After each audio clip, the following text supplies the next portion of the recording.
신앙생활 할 때 보면은 우리가 기독교 교리 안에서 해결해야 할 문제가 있고 덕 안에서 해결해야 하는 문제들이 있습니다. 그래서 이것을 기독교 문화라고 합니다. 문화. 교리는 뭐냐? 우리가 신앙생활 하면서 성서에 기초한 구원에 관련된 교회 조직에 관련된 이런 일반적인 것들을 교리라고 합니다. 기독교 신앙생활, 이거는 문화하고 관련이 많이 있습니다. 물론 교리와 문화가 이 기독교 안에 교회 생활 문화가 전혀 다른 것은 아닙니다. 그런데 연관되어져 있는 것도 있고 연관되어 있지 않은 것도 또 사실 많이 발견됩니다. 그래서 교리적인 문제, 또 기독교 문화적인 문제를 막 섞어서 이렇게 막 해결을 하려고 하다 보면 여러 가지 문제점들이 많이 생깁니다. 왜 그러냐면 성경에는 이렇게 이야기하지 않는데 왜 우리가 이거를 교회 안에서 행하고 있느냐, 이런 문제들이 자주 발생합니다.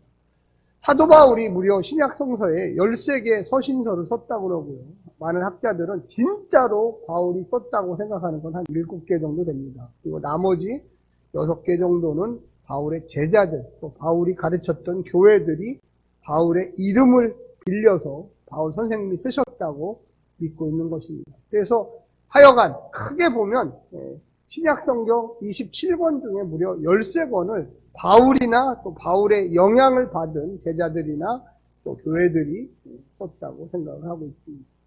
그런데 바울이 쓴 것 중에 대부분의 이 13개를 보게 되면 이 첫 번째 부분에는 교리 부분이 많이 나옵니다. 앞부분에는. 근데 뒤로 갈수록 그들의 신앙의 적용, 어떻게 보면 기독교 문화죠.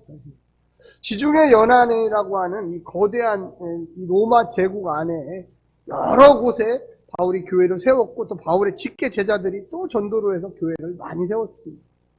그런데 그 지역마다 사실은 특징들이 다 있었어요. 어느 교회는 유대인들이 많이 모이는 교회, 어느 교회는 이방인들, 헬라인들이 많이 모이는 교회. 그래서 이 지역마다 편차가 사실은 심했습니다. 이 오늘 본문에 나오는 이 고린도 교회 역시도 마찬가지입니다. 이 고린도 교회는 사실은 어떻게 보면 신흥 도시였습니다. 그래서 새로운 이 거주민들이 몰려오는 도시. 오늘날도 제가 살던 이 대전 옆에 보면 세종시라든지 이런 데는 완전히 새로운 도시입니다. 그래서 그곳에 가면 평균 연령이 이 30대밖에 안 돼요. 그만큼 젊은이들이 꿈과 희망을 갖고 이 몰려드는 도시. 이 고린도 역시도 마찬가지로 로마의 이 군인으로 봉사했던 사람들이 퇴역을 하고 퇴역 군인들이 이제 좀 풍족하게 살기 위해서 연금을 받으면서 또 많은 직급을 받으면서 고린도 이 시에 몰려들어가지고 사는 도시였습니다. 그리고 이 고린도에는 2개의 항구가 있었는데 이 겐그레아하고 네카이움이라는 항구였는데 이게 무역항로였습니다. 무역항로. 그래서 반드시 거기를 거쳐가야 돼요. 다 아시겠지만 이 거쳐간다라는 의미는 그곳에 세금을 내야 됩니다. 그냥 정박시켜주지 않아요. 그래서 외국계 배들이 오면 거기서 뭐 하루든지 이틀이든지 뭐 심하게는 1달, 2달을 있을 때 그곳에 반드시 이 고린도 시에게 세금을 내야 됩니다. 세금을 내다 보니까 이 퇴역한 군인들이 와서 살고 또 많은 신흥적인 상업 부유지주들이 살고 또 거기에 많은 이 무역업을 하는 사람들이 거쳐가면서 많은 세금을 내다 보니까 이 고린도라는 도시 자체가 아주 풍족한 도시였습니다. 당연히 돈이 많이 모이니까 향락이 또 발전하기 시작했죠. 그래서 향락 산업이 엄청나게 발전했어요. 근데 이 향락 산업이 발전하는데 오늘날하고 틀려서 그 고대 그 근동의 그 지중해 연안의 향락 산업은 대부분 신전, 이 우상 신전을 통해서 발전합니다. 그래서 이 고린도 이 시라는 곳 자체가 그 당시 학자들이 조사를 해보면 신전 중심의 이 성을 사고파는 이 창기들이 무려 1000명 이상 있었다는 거예요. 엄청난 거예요, 사실. 그래서 굉장히 이 돈도 많고 또 타락했고 또 많은 어떻게 보면 그 경쟁, 막 뜨거운 아주 잘 살려고 하는 열망을 가진 사람들이 몰려드는 도시였습니다. 그 중에 종교 하나가 이 초대교회, 그리스도를 중심으로 메시아로 믿는 교회가 거기에 사도 바울의 제자나 또 사도 바울을 통하여 그곳에 설립이 된 것이죠. 그래서 이 고린도 교회로 나오는 사람들도 또 역시 마찬가지로 다양한 사람들이 나왔습니다. 그래서 이 고린도 교회가 문제가 사실 많은 교회예요. 근데 한번 따라서 해주십시오. 문제가 많은 교회가 크게 한번 해주세요. 문제가 많은 교회가 은혜도 많다. 네, 참 신기하죠. 그냥 뭐 하여튼 의증이 뜨증이 다 보이면 정말로 그곳에서 뜨끈뜨끈한 열망이 있어요. 제가 여러 교회를 다니며보고 여러 교회를 이렇게 가보면 지식이 많은 교회가 뭐 할까요? 지식이 많은. 다들 막 그냥 하이클래스예요. 진짜. 다 석사, 박사. 그 사람들은 싸우기를 아주 잘 싸워요. 아주 논리적으로 그냥 제 마음을 휘법하면서 싸워. 우리 교회는 아무도 안 나올 수 있습니다. 네. 아주 얼마나 잘 싸우는지 몰라요. 그냥 사사건건. 아주 그냥. 제가 아주 피곤할 때가 많았어요.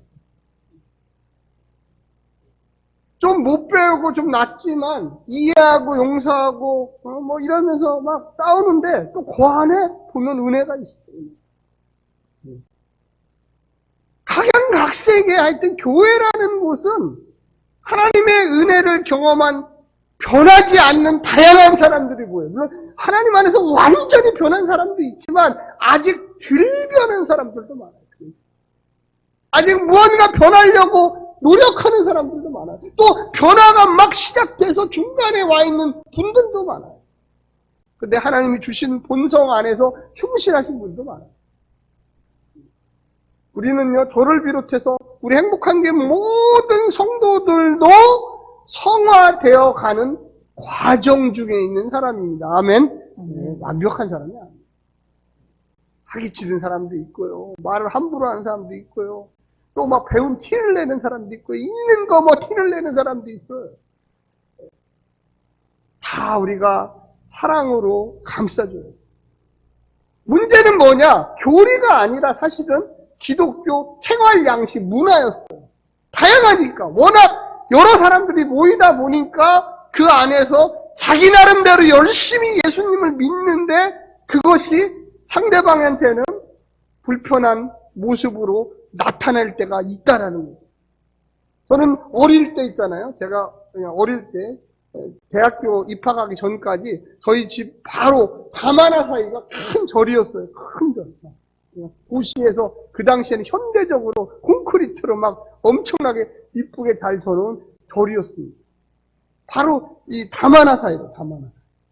그 담도 높지도 않았어요. 그래서 제가 조금만 뭐 이렇게 하나 갖다 놓고 돌 같은 거 갖다 놓고 이렇게 보면 절이 다 보여요. 저희 집에서.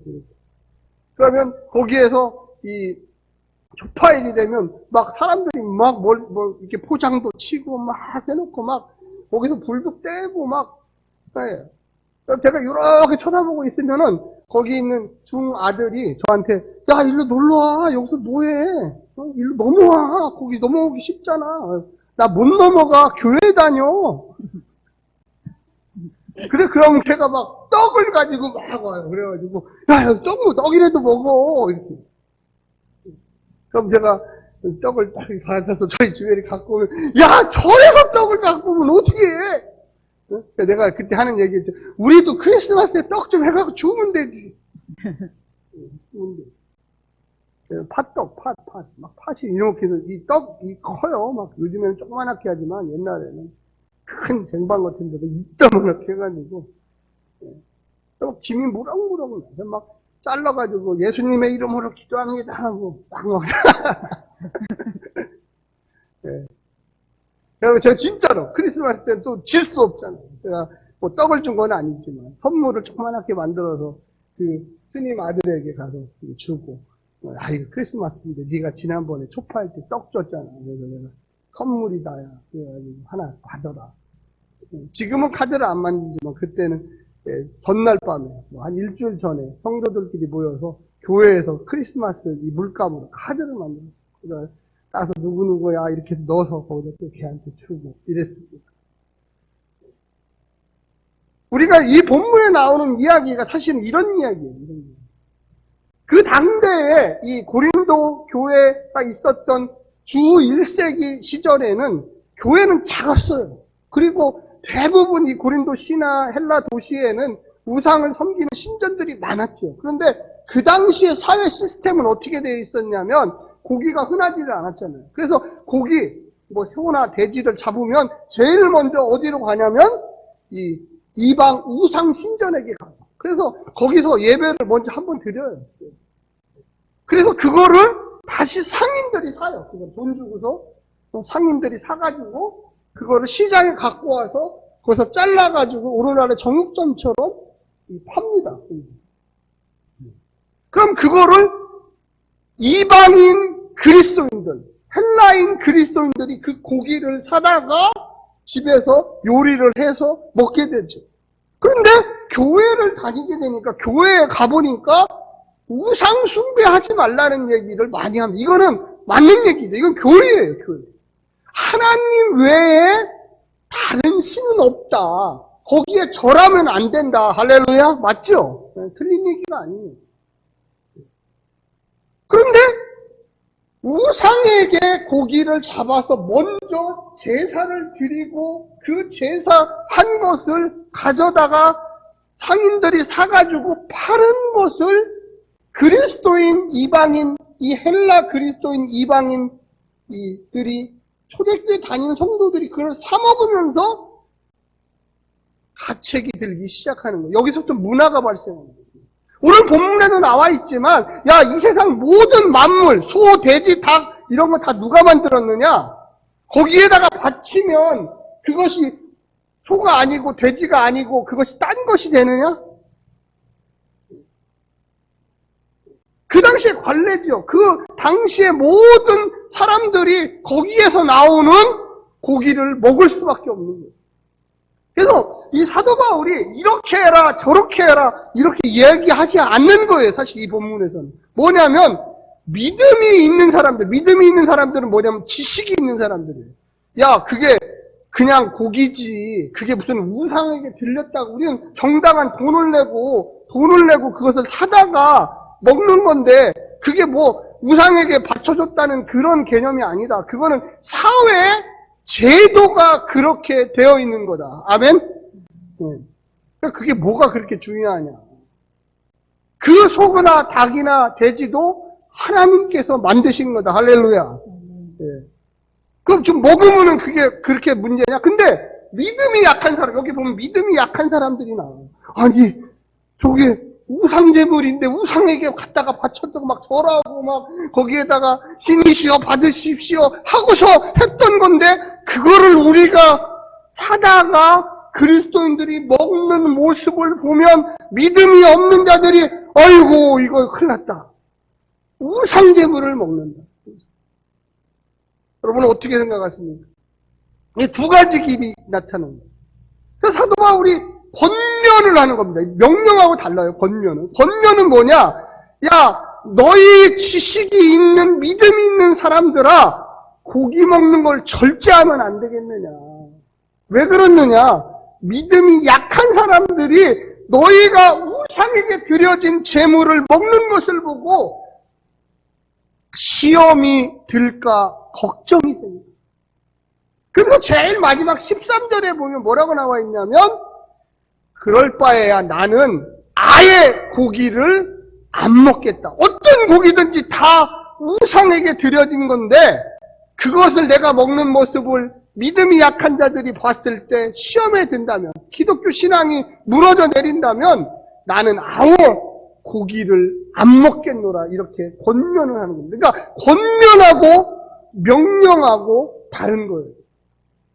여기까지는 다 이해가 되는데 지금부터 얘기하는 건 여러분이 시험에 들 수 있는 상황이 굉장히 높아요. 제발 시험에 들지 않으시기를 간절히 부탁드립니다. 이거는 고대 사회 얘기니까 하기가 쉬워요. 1000년 전, 2000년 전 얘기니까. 근데 이거를 오늘날의 우리 사회, 지금 2022년에 있는 얘기, 한국교회의 가장 큰 오래전부터 이야기했던 건 술, 담배. 교회 안에 술, 담배는 도대체 어떻게 해야 되는 거예요? 여러분, 교회 안에 술, 담배가 이게 교리입니까? 아니면 기독교 문화입니까? 이건 기독교 문화예요. 제가 언젠가도 한번 설교 시간에 얘기해봤지만 미국의 우리 한국 침례교회에 엄청난 도움을 줬던 남침례교는 가면은 전부 다 담배 농사하는데 필립 모리스 뭐 이런 거 뭐 럭키 스트라이크 뭐 이런 그 사람들이 담배 농사 열심히 져가지고 우리 한국 교회에 도와준 거예요. 근데 그렇다고 제가 교회 안에서 담배를 펴도 됩니다. 술을 마셔도 됩니다. 이렇게 이야기하는 것은 좋은 전통을 무너뜨립니다. 우리 한국 사람들은 아시다시피 다혈질입니다. 한번 술을 먹기 시작하면 끝장을 봐요. 기본 3차는 가요. 술이 사람을 먹는지 사람이 술을 먹는지 구분이 안 돼요. 그래서 일찍이 선교사들이 이 땅에 와가지고 교회 다니는 사람들은 술과 담배를 금지하라고 그랬어요. 금지. 근데 그게 권면적으로 이 사도 바울처럼 얘기한 내가 고기를 먹는 사람들이 안 먹는 사람들이 내가 고기를 먹는 것을 보고 시험에 들 것 같다면 나는 일체 고기를 안 먹겠노라 절제하겠다라는 그런 선언이었습니다. 우리가 여기서 핵심적으로 알아야 될 것은 뭐냐면 한번 따라서 해주세요. 정죄하지 말라. 정죄하지 말라. 네. 정죄하지 말라.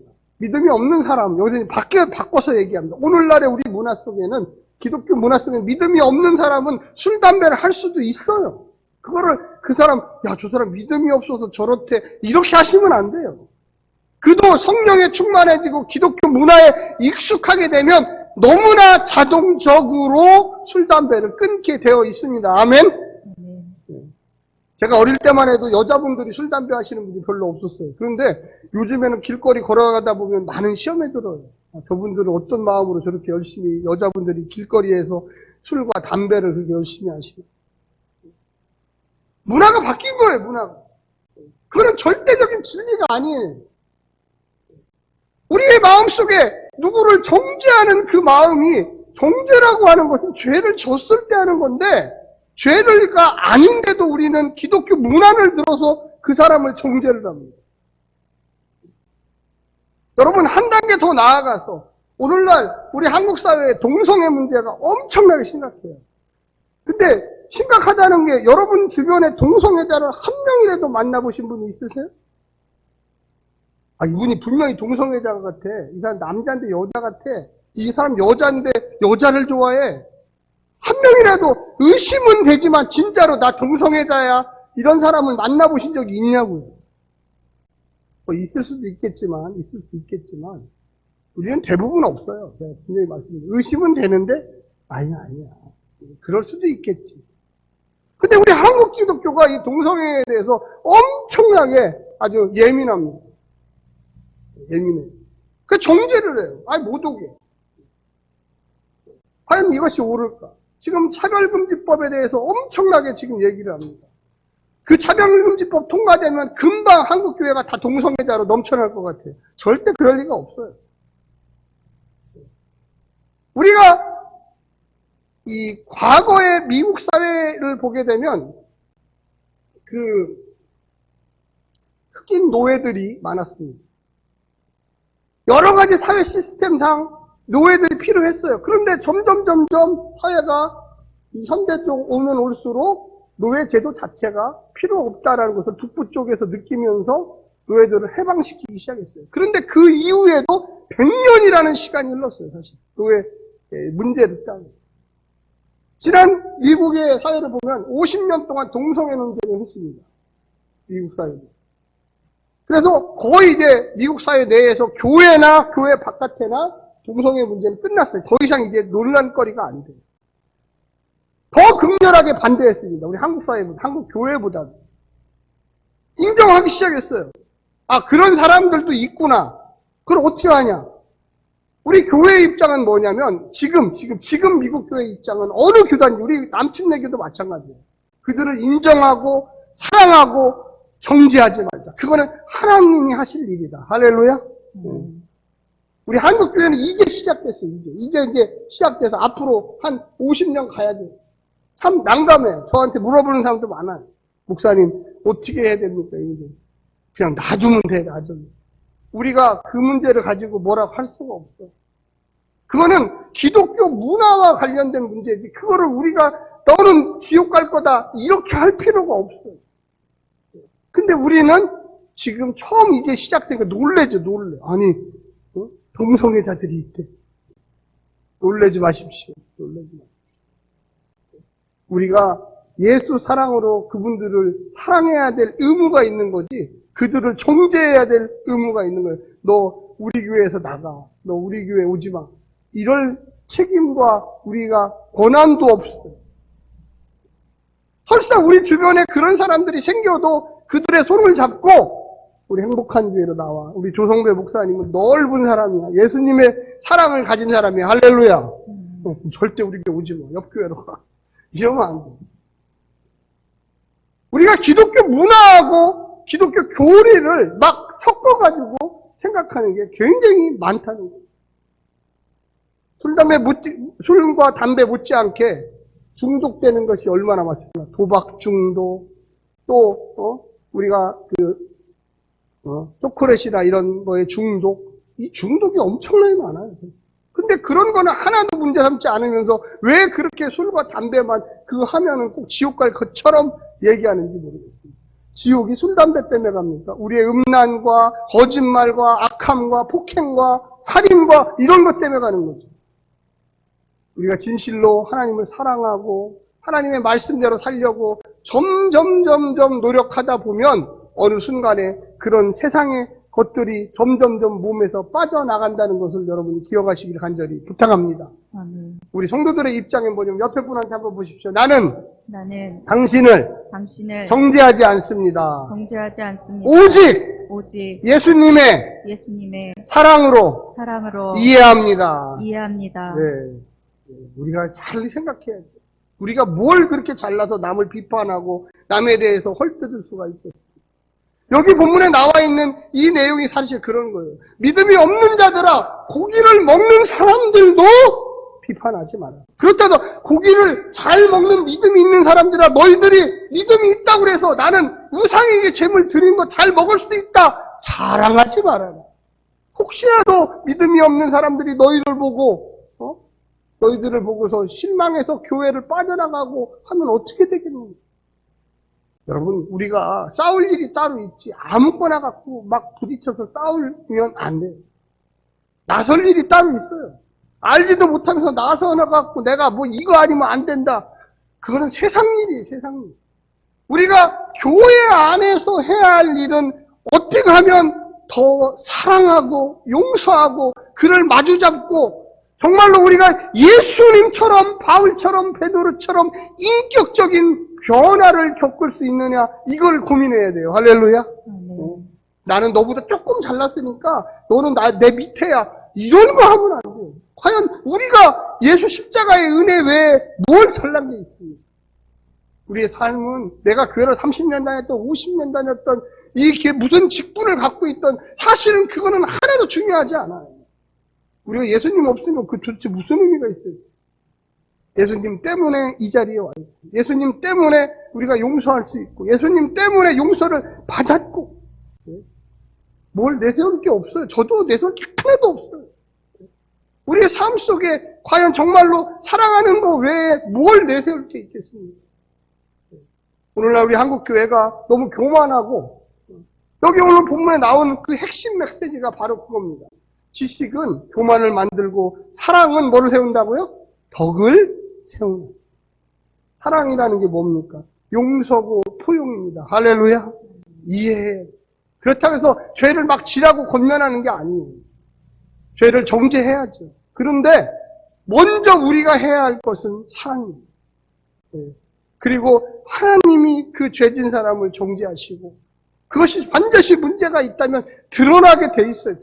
여러분, 심은 대로 거두게 돼 있어요. 그가 악을 심으면요, 악을 거두입니다. 여러분과 저는 반드시 예수 사랑으로 선을 심어야 됩니다. 할렐루야. 우리는 정의를 심어야 돼요. 불의를 심지 마야 돼요. 음란하고 거짓말하고 시기하고 질투하고 마음을 모함하고 함정에 빠뜨리는 것을 여러분과 제가 심는다면 이 교회가 뭐가 되겠습니까? 우리는 가능하면 할 수 있도록 힘을 연대하면서 예수님처럼 십자가를 지고 예수님처럼 용서하고 사랑하고 주의 은혜의 자세로 나와만 하겠습니다.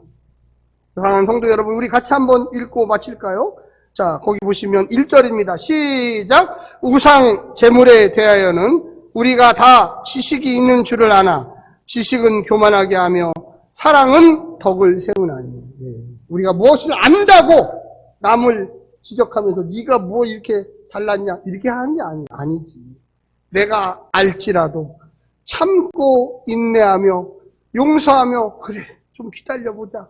무언가 때가 되면 주님이 이루시겠지. 할렐루야. 이 사람이 지금 악을 심고 있다면 때가 되면 악이 나오겠지. 우리가 그것이 악인지 선인지도 모르면서 미리부터 예단하고 판단하고 그를 상처를 주고 아픔을 주면 그가 어떻게 신앙생활을 잘할 수 있겠습니까? 우리 행복한 교회가 넓은 마음을 가지고 예수님처럼 바울처럼 늘 기도하며 권면하며 그래도 선으로 나아가는 게 낫지 않겠느냐. 힘들고 어렵지만 우리가 기도하며 참으며 선으로 나아갑시다. 이렇게 외치시기를 간절히 부탁드립니다. 기도하겠습니다.